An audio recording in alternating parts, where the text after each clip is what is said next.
warahmatullahi wabarakatuh. Kami dari kelompok 4, saya Desa Fitri dan teman saya Humaira Tuljana, Hafifah Saida, dan Raihan Raza Fadila.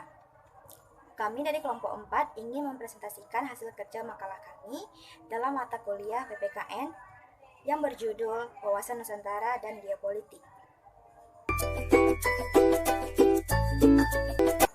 Pengertian wawasan Nusantara. Secara etimologis, wawasan Nusantara berasal dari kata wawasan dan Nusantara.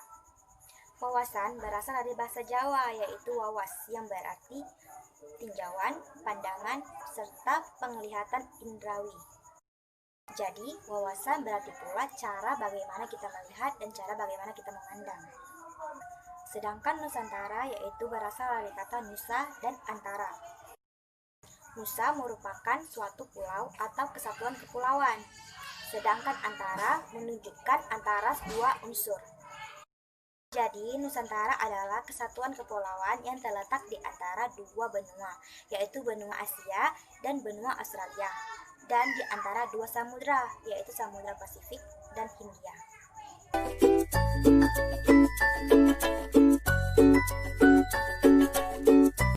Unsur dasar dalam wawasan Nusantara ada 3 poin. Pertama, wadah. Setelah menegara di Negara Kesatuan Republik Indonesia, bangsa Indonesia memiliki organisasi kesatuan negaraan yang merupakan wujud dalam suprastruktur politik. Yang kedua adalah isi.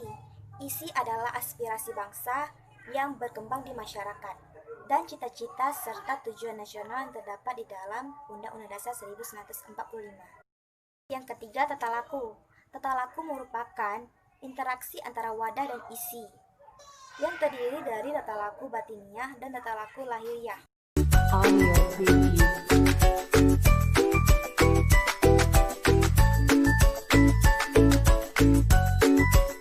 Baik, saya Hafifah Saida akan melanjutkan penjelasan dari teman saya. Di sini saya akan menjelaskan mengenai dasar hukum wawasan Nusantara.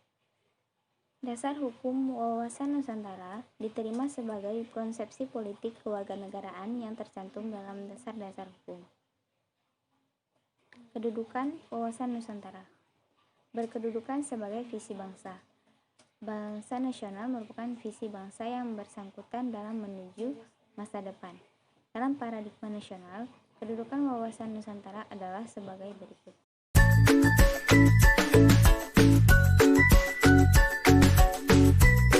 Fungsi wawasan Nusantara berfungsi sebagai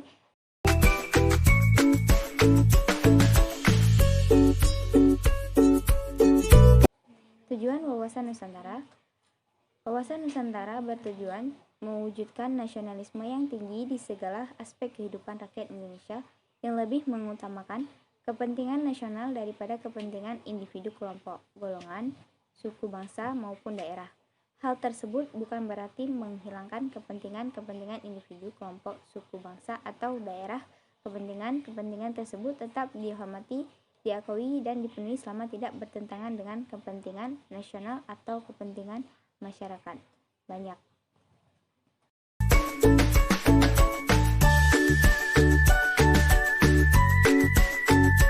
Baiklah, penjelasan selanjutnya akan dijelaskan oleh teman saya.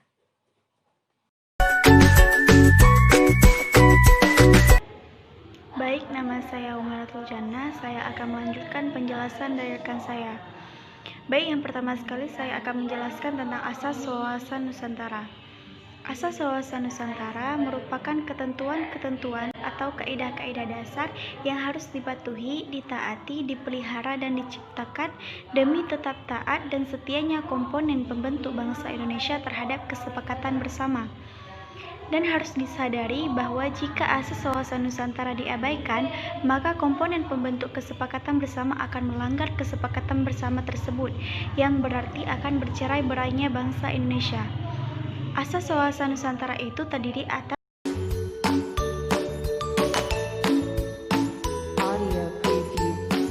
Baik, yang kedua saya akan menjelaskan tentang peranan wawasan Nusantara.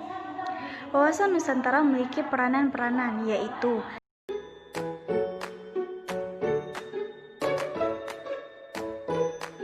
Baik, yang ketiga saya akan menjelaskan tentang manfaat wawasan Nusantara. Wawasan Nusantara memiliki beberapa manfaat. Yang pertama,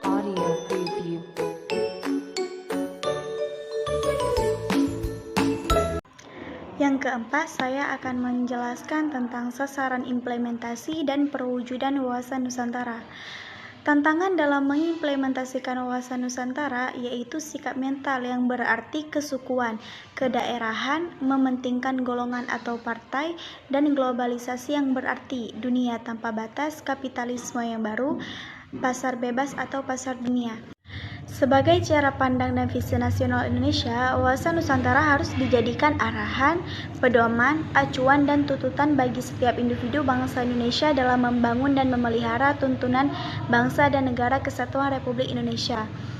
Oleh karena itu, implementasi atau penerapan wawasan Nusantara harus tercermin pada pola pikir, pola sikap, dan pola tindakan yang senantiasa mendahulukan kepentingan bangsa dan negara kesatuan Republik Indonesia dibandingkan kepentingan diri sendiri atau kelompok. Baik, saya Rehana Fadila dan saya ingin melanjutkan pembahasan dari rekan saya sebelumnya.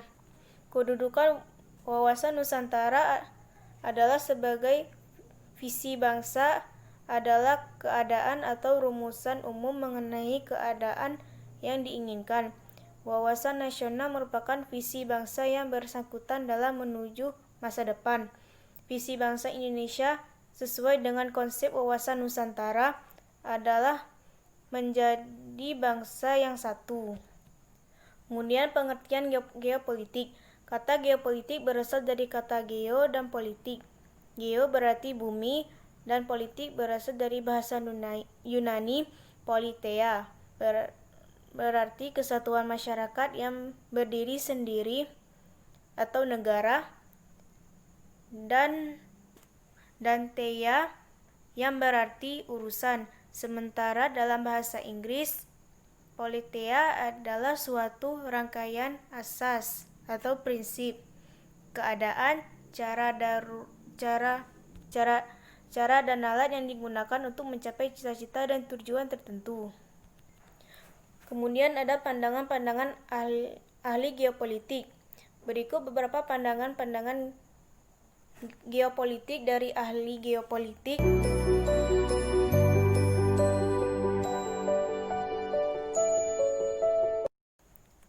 Kemudian teori kekuasaan dan geopolitik Indonesia.